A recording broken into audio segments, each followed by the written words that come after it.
Guys మన sun rise Hyderabad team ఈ సీజన్లో కన్ఫామ్గా ఐపీఎల్ ట్రోఫీని కొట్టేందుకే బరిలో దిగింది.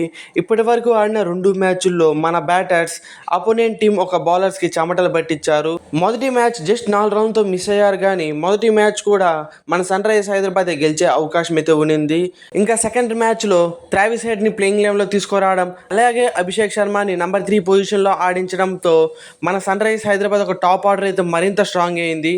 అలాగే మిడిల్ ఆర్డర్లో ఐడెన్ మార్క్రమ్ మరియు హెన్రిచ్ కార్సన్ లాంటి హార్డ్ హీటర్స్ ఉన్నారు. కాబట్టి మన సన్ రైజ్ హైదరాబాద్ ఒక బ్యాటింగ్ డిపార్ట్మెంట్ అయితే ఈ సీజన్లో అయితే స్ట్రాంగ్ అయితే ఉంది. అదేవిధంగా మన బ్యాటర్స్ అందరూ కూడా మంచి ఫామ్లో ఉండడం అయితే సన్ రైజ్ హైదరాబాద్కి అయితే ప్లస్ పాయింట్గా ఉంది. ఇంకా రెండవ మ్యాచ్లో మన సన్ రైజ్ హైదరాబాద్ ఐపీఎల్ హిస్టరీలోనే ఆర్సీబీ నమోదు చేసిన హైయెస్ట్ స్కోర్ అయిన 263 పరుగుల రికార్డ్ని బ్రేక్ చేసి అదే పట్టుదలతో అహ్మదాబాద్ వేదికగా గుజరాత్ టైటాన్స్తో జరగనున్న 3వ మ్యాచ్కి అయితే సిద్ధమైంది. ఇంకా ఈ మ్యాచ్ విషయానికి వస్తే ఈ మ్యాచ్ అనేది మార్చి 31వ తేదీ అనగా ఆదివారం సాయంత్రం 3:30 ఈ మ్యాచ్ స్టార్ట్ కాబోతుంది. ఒకసారి పిచ్ రిపోర్ట్ విషయానికి వస్తే ఈ పిచ్ కూడా బ్యాటింగ్ అయితే సపోర్ట్ చేస్తుంది. అదే విధంగా ఫాస్ట్ బౌలర్స్ కి కొంచెం మద్దతు లభించే అవకాశం ఉంది. సో ఈ మ్యాచ్ లో ఒకవేళ మన సన్ రైజ్ హైదరాబాద్ మొదటగా బ్యాటింగ్ చేస్తే కన్ఫామ్ గా 200+ స్కోర్ చేసే అవకాశం అయితే ఉంది. ఇంకా ఈ మ్యాచ్ లో గుజరాత్ టైటాన్స్ ని స్కోర్ చేయకుండా ఆపాలంటే తమ టాప్ ఆర్డర్ అయితే వీలైనంత త్వరగా అవుట్ చేయగలిగితే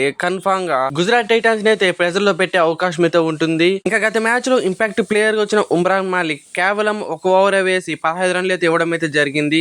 కానీ ఈ మ్యాచ్ లో కన్ఫామ్ గా అట్లీస్ట్ 3 నుండి 4 ఓవర్లు అయితే అతనికి లభించే అవకాశం అయితే ఉంది. ఇంకా ఈ మ్యాచ్ కి మన సన్ రైజ్ హైదరాబాద్ విజయంతో అడుగు పెడుతుంది. కాబట్టి మాక్సిమం సేమ్ ప్లేయింగ్ 11 తో బరిలో దిగే అవకాశం ఉంది. ఒకవేళ నటరాజన్ ఫుల్ ఫిట్ గా ఉంటే యాజ్ ఏ ఇంపాక్ట్ ప్లేయర్ గా అతన్ని యూజ్ చేసే అవకాశం ఉంది. లేదంటే ఉమ్రాన్ మాలిక్ కి మళ్ళీ ఇంపాక్ట్ ప్లేయర్ గా వచ్చే అవకాశం అయితే ఉంది. ఇంక ఈ మ్యాచ్లో మీరు ఏ టీంకి సపోర్ట్ చేస్తున్నారో కామెంట్ సెక్షన్లో కామెంట్ చేయండి.